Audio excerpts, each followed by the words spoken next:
the administration of the school to ensure that we restore normalcy of our school.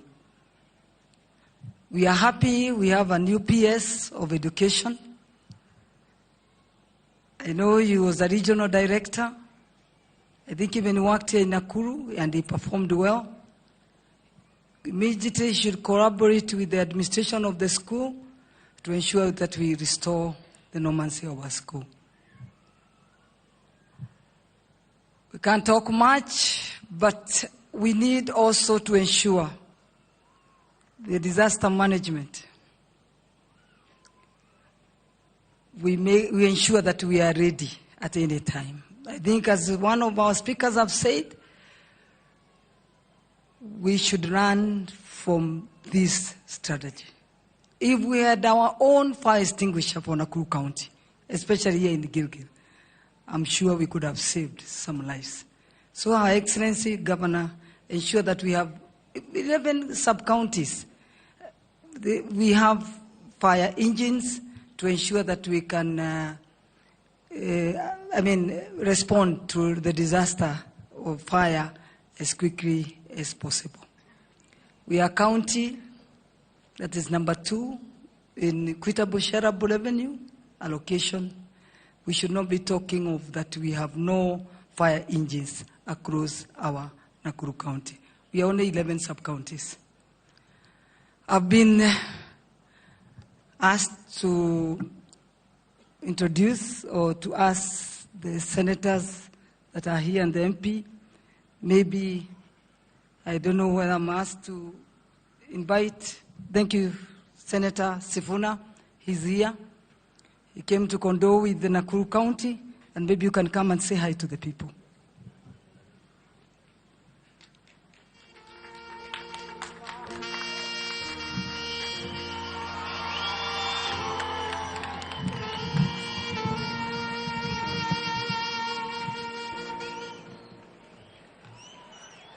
Thank you, Senator Keroche.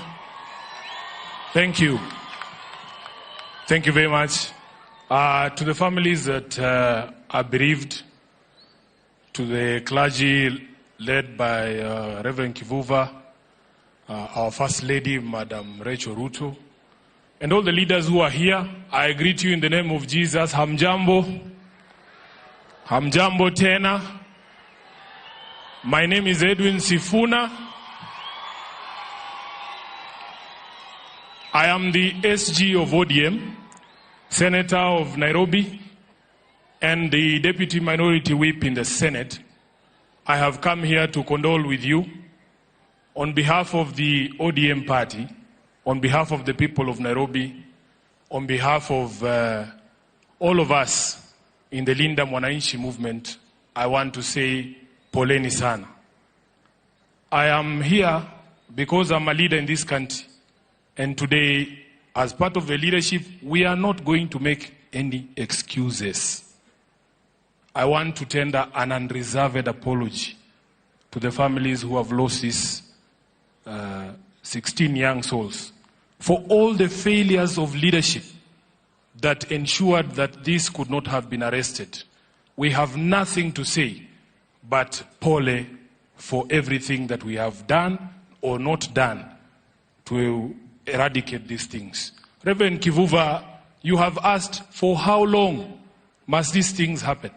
These things have happened and gone on for far too long. And as a country and as a leadership, we now need to put this to an end. You have said, for how long must people cry across the country? We are asking ourselves, where is our God? Because all over Kenya is just kilio too, Reverend. For how long must Kenyans cry? And we are hoping that you, the people, are going to provide some solutions in the coming future. I want, on behalf of the Linda Mwananchi team, because one of the parents here is our friend from Turkana, Mama Fortune Amaya. I have not seen her. I don't know where she is. Yes. I would like that on behalf of the Linda Mwananchi team, we are here with the Honorable Majimbo Kalasinga from Kabuchai. We are here with the Honorable Pauline Njoroge from Nairobi and Abi Zwena, who is a local here. we have put together something, just a token, to try and help with the burial arrangements. And Grace, who spoke on behalf of the affected families, please come so that you can receive the token that we have put together as Linda Mwananchi. Words fail us. As a parent myself, the phone call that I fear the most is from the school where my daughter attends. And I cannot begin to fathom what you are going through. Poleni sana, na Mungu aweke roho za hawa watoto wetu mahali pema peponi. Asanteni sana na Mungu awabariki.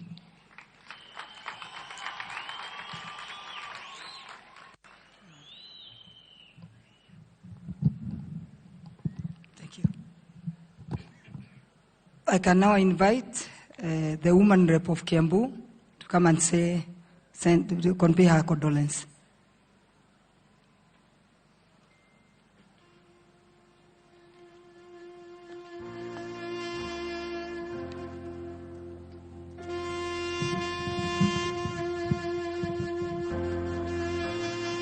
Our First Lady, Mama Rachel Ruto, the Governor of Nakuru County, Governor Susan Keheka, all the leaders of Nakuru County, the parents of Utumishi, and the people of Gilgil, and Kenyans at large. My name is Anne Muratha, and I am the woman rep Kiambu County. I come to bring my condolences and those of my family to these families of Gilgil, Utumishi, those of the people of Kiambu, where we've also lost a twin girl to one of the girls that have perished. I've walked a journey with that girl, and I want to believe that as she goes through healing, and a few others that we have in Kiambu, and the rest of the country, I want to believe the Lord is going to take good care of them. One thing I would want to say, that these are the heaviest caskets a parent would want to carry. But again, it happened. But as a leader in this country, I just want to say one thing, that we now need not to blame anybody, but to have a national conversation as to where we are going. Because no one can be blamed, because these children, and even the ones who did this to their counterparts, are also our children. The girls who did this are our children. Their parents are also hurting. They never expected their daughters to do this. And these parents are hurting more that they'll never see their children. We are having a generation that we may not be able to understand or even explain. But again, we have to have a national conversation, not blaming anybody. We got to put politics aside. We got to put all the noise in this country. We got to put all this mediocre thinking that we have as a nation and call ourselves to a conversation. And this conversation will be to the leaders, to the churches, and even to the parents. I'm a parent, and I know that we have also failed to our children in matters parenting and left everything to the teachers. So I am saying, we blame no one today, but we call all ourselves as a country into a national conversation so that we don't get to this mess any other time. But again, we are saying, we have lost our girls. Their dreams have been shattered. We're going through a journey with one of the girls who is in Form 3 in Kiambu and has lost a twin. And you can imagine what that means to that girl. And even as we look at all the others and what is happening.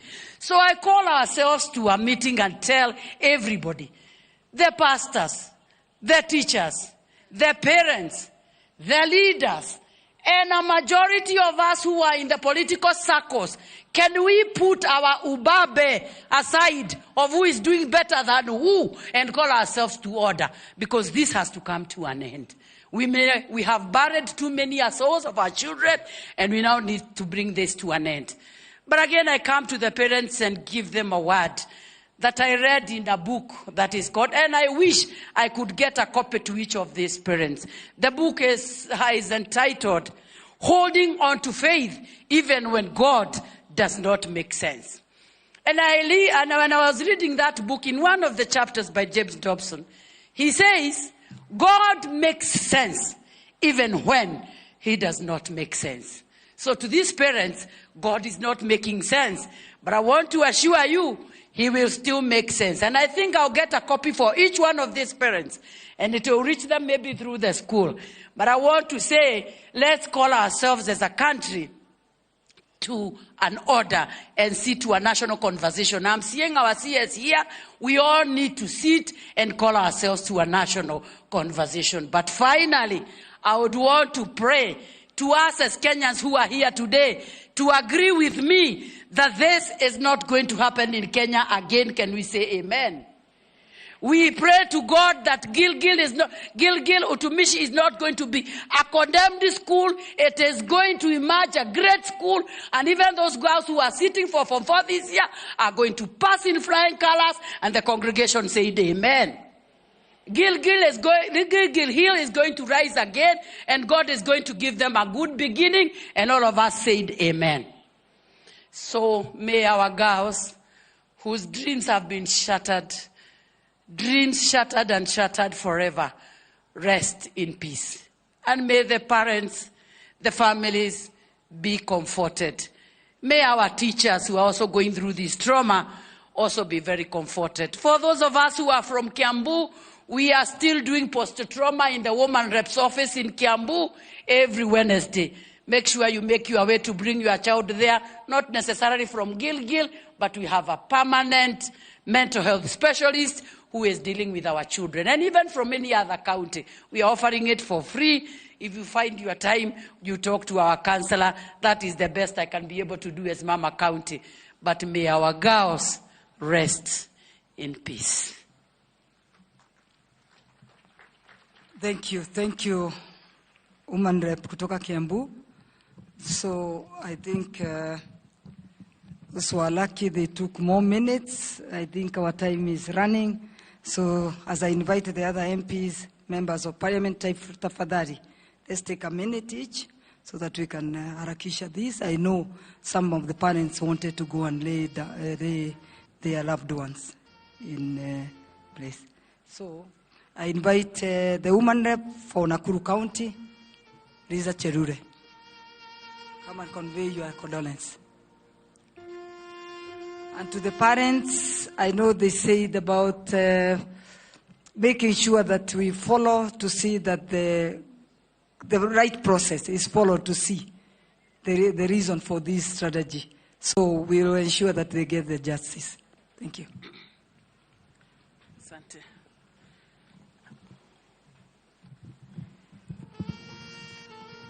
Your Excellency, Honorable Rachel Ruto, who is our first lady in our country, our women rep, our governor, Honorable Susan Kihika, na wajumbe wote na watumishi wa Mwenyezi Mungu wote wameketi pale, na wananchi wa Nakuru. Bwana Yesu asifiwe. Nataka kuchukua nafasi kutoa pole yangu mimi mwenyewe na pole yangu ya kwangu na pole ya Nakuru kwa mambo ambayo ilifanyika wiki mbili iliyopita. Tumefika hapa leo kama viongozi kusema pole. Tumefika hapa tu kwa sababu ya kitu moja tu, kusema pole kwa wazazi ya watoto, na sisi wote tuseme pole ambaye kwa mambo ambayo ilifanyika katika nchi yetu. Na nataka kushukuru wajumbe ambaye wamefika hapa, viongozi wote ambaye wamefika hapa, na washukuru sana. Na wakati kama hii, wakati tuko na shida kubwa sana, ajali ambaye Waswahili wanasema ajali haina kinga, imefanyika, na tunakuja hapa kama viongozi kusema pole. Haijalishi umetoka katika mrengo gani katika siasa, lakini tumekuja hapa kusema pole. Na hatuwezi kuichukua mambo kama hii, mambo mazito ambaye inatuuma ndani ya roho, hatuwezi kuichukulia like to blame anybody. Hii ni mambo imefanyika na imetupita, na tumekuja hapa leo kuomba Mungu atusaidie sisi wote. Wasaidie wazazi, wasaidie watumishi wote wa hii shule ipate kuendelea tena na sio kulaumiana. Kwa hivyo nataka kuchukua nafasi kusema asante sana kwa serikali, sababu ilipofanyika walikuja kwa haraka sana na wahakikisha kwamba lazima uchunguzi ianze na mambo ya vile wanaweza kulazwa hawa wapenzi watoto wetu wakashughulika kwa hiyo mambo na walishughulikia watu wote. Kwa hivyo sisi tumefika hapa kama viongozi ya Nakuru kusema pole na kusema pole, hawa watoto ni wetu sisi wote.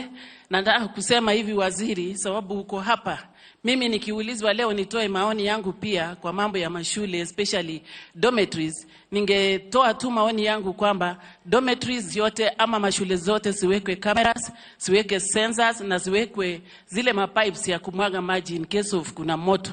We must be proactive on issues of intervention on site things. Kwa hivyo leo tu ni kuhimizana, ni kuombeana, na niseme tu Mungu aliye juu mbinguni awatie nguvu wazazi na relatives na hata sisi kama viongozi. Tukae kwa amani, nchi ya Kenya ni yetu. Kwa hivyo wananchi wa Nakuru tukae kwa amani na tuweke amani kila mara. Mungu wetu awabariki sana, asanteni. Finally, I invite our MP. Ndugu yangu Bwana Julius Ogamba, members of parliament ambao wako hapa, senators, kanisa, county commissioner, wanafunzi ambaye wa utumishi, wazazi wa watumishi, ladies and gentlemen. Good afternoon. God is good all the time. Mimi sina mengi kwa niaba yangu, kwa niaba ya wakazi wote wa Nakuru Town East constituency. Niko hapa kuleta rambirambi zetu. Mwenyezi Mungu akaweza kulaza hao watoto wetu ambaye wamelala mbele yetu mahali pema peponi. Kwa wazazi ambaye walipoteza watoto wao, tunaomba Mwenyezi Mungu akawabariki. Mkaweza kupata na faraja na nguvu ya kuweza kuyakubali ya kwamba Mwenyezi Mungu ndio anatoa uamuzi. Kwa wale watoto ambaye walisurvive na wazazi wao, tuwapatie nguvu ya kuweza kusoma mambo ambaye yametendeka, ndio wakaweza nao kuwa ni kielelezo. Nilihappen kwenda katika memorial service siku moja pale Nakuru kwa dada yangu Grace ambaye alimpoteza mtoto wake Precious. Na alikuwa na uchungu mwingi, lakini akawa na pia na msamaha kwa wale watoto ambaye walifanya mambo haya. It is not easy. But tunauliza waziri kupitia kwa wizara yako. Tunajua kuna mengi ambaye mumeanza kuyafanya. Rais wetu tuliona aliweza kubadilisha, pahali aliweza kubadilisha ndio tuweze kuwa na mambo tofauti katika wizara hii. Tunakuomba naye iwe ni haraka matokeo ya the interministerial agency ambaye mumefanya, mukaweza kuiharakisha, itupatie matokeo ambaye itawashia kupunguza janga kama hizi kutendeka. Kwa hivyo waziri, tunategemea wewe na wizara yako mkaweza kutupatia mwelekeo ambaye itaweza kwa wazazi wetu. Ninajua dada yangu Mradhe ambaye ametoka hapa ameelezea. Nilikuwa katika hafla siku moja ya watoto ambaye alikuwa akielekezewa ni msemaji ambaye huwa anajaribu kusaidia watoto katika fikra. Na akasema kuna kitabu moja ambaye inaitwa Tough Love. Tough Love kwa watoto wetu wazazi. Ni lazima tupende watoto wetu, lakini tuwapende kwa njia tofauti ambaye itawashiria to raise our children very confident, to be kind children, and most importantly wawe resilient. Kwa hivyo kuna hizo vitabu ambazo tunaelekezewa kama wazazi. Tunaomba wazazi wetu tukaweza, na mwisho ni kwa watoto wetu wanapokuja manyumbani, ni majukumu yetu tunaweza kuwaelekezea, kuwasikiza na kuweza kama vile kasisi alipotuelekezea mtoto wake alipokuja kumwambia, ni hivyo inatendeka kila mahali kasisi. Hata sisi tuko na watoto ambaye wanakuja kukuambia mambo mengine. Mtoto atakuambia nataka kwenda out. Ikiwa wewe atakuomba hela tu na upeane pesa na umwambia aelekee bila kutaka kwenda, ndivyo zilima tuulizane. Kuna mambo mengi kasisi tunapitia kama wazazi, na tunaomba Mungu kama wazazi tuchukue majukumu hayo kuweza kuleta watoto wetu na kuwalea kwa njia ambayo inayofaa. Kwa mwisho, ndugu yetu Bwana Ogamba, tunakuomba kwa unyenyekevu, hebu tupatie kama ministry mtupatie mwelekeo ambaye itapunguza mambo haya yasije yakatendeka sana. Kwa hayo mengi na machache, Mwenyezi Mungu awabariki. Asanteni sana. I think you need to write that. Okay. As I sit, I really want to thank our first lady, or mama ya taifa, hata kukuja tu kulia na sisi. As a mother, thank you. We really appreciate, and we love you, mama wetu wa taifa. So I take this now honor to invite Her Excellency Governor to come and convey her condolence. Thank you.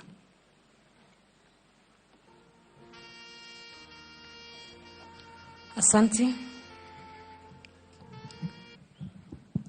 Her Excellency, the First Lady of the Republic of Kenya, Mama Rachel Ruto, the families of the departed students, as well as our students from Utumishi Academy and their parents and families, the Cabinet Secretary for Education, the clergy, led by the presiding minister, the Right Reverend Dr. John Kivuva,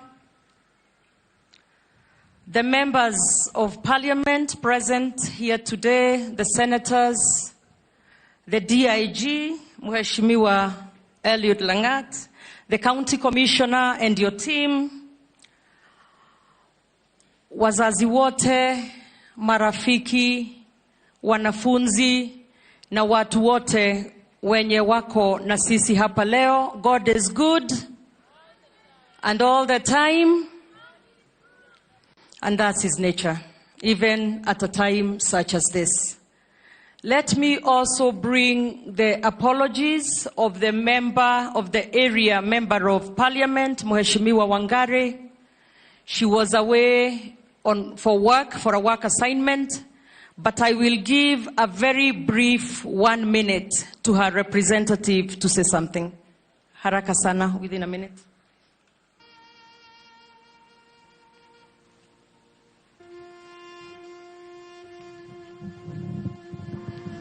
Asante sana Governor, Mheshimiwa Mama Taifa, Bi Rachel Ruto, viongozi waliopo wote kwa ujumla, familia za waliotuacha, ndugu jamaa na marafiki. Naomba tafadhali niweze kutoa pole za dhati kwa niaba ya Mheshimiwa mbunge wa eneo hili, Mheshimiwa Martha Wangari, kwa familia zote zilizowapoteza watoto wetu kupitia mkasa wa kusikitisha pale Utumishi Girls. Tunaomba Mungu aweze kuwapatia faraja wakati huu mgumu, na vile vile tunaomba Mwenyezi Mungu akaweza kuwapumzisha watoto hawa na awapatie pumziko la kudumu. Mama Taifa, ni kujulishia kwamba Mheshimiwa Martha mbunge wa eneo hili alipata nafasi ya kuwa na sisi wakati huo wote tumekuwa tukipanga mazishi haya, na akaketi kwa kamati iliyokuwa inaandaa shughuli ya siku ya leo, na akafanya hata michango yake, na akapata hata fursa ya kutembelea jamii zote zilizopata jambo hili la kuachwa na watoto hawa kutoka hapa sehemu za Gilgil. Naomba tafadhali kwa namna ya kipekee sana tumuombee Mama Cecilia ambaye ametajwa hapa. Yule mtoto Cecilia Wanjiku tunamkumbuka kwa namna ya kipekee. Alikuwa mmoja wetu katika ofisi ya CDF. Kupitia ufadhili wa pesa ya CDF, mtoto huyu alipata nafasi ya kupewa ufadhili wa kikamilifu kupitia pesa ya CDF chini ya Mheshimiwa Martha, na ni kweli alikuwa mtoto ambaye alikuwa anajikakamua. Alikuwa mtoto ambaye alikuwa na ndoto, alikuwa na matumaini, alikuwa na mustakabali wa haki, na alikuwa anajua kwamba kuna mambo ambayo yatakuja kuwa mazuri pale baadaye. Lakini kwa bahati mbaya tumempoteza Cecilia, na tuombe Mwenyezi Mungu au apatie faraja familia zote na awapatie nguvu wakati huu ama kipindi hichi ambacho ni kigumu sana. Asanteni sana na karibuni sana Gilgil. Thank you so much.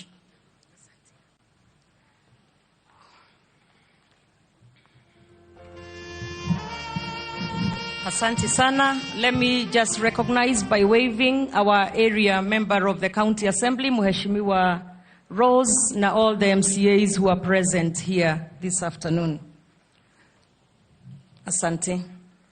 Today we gather under a cloud of grief that hangs heavily over our county and our country.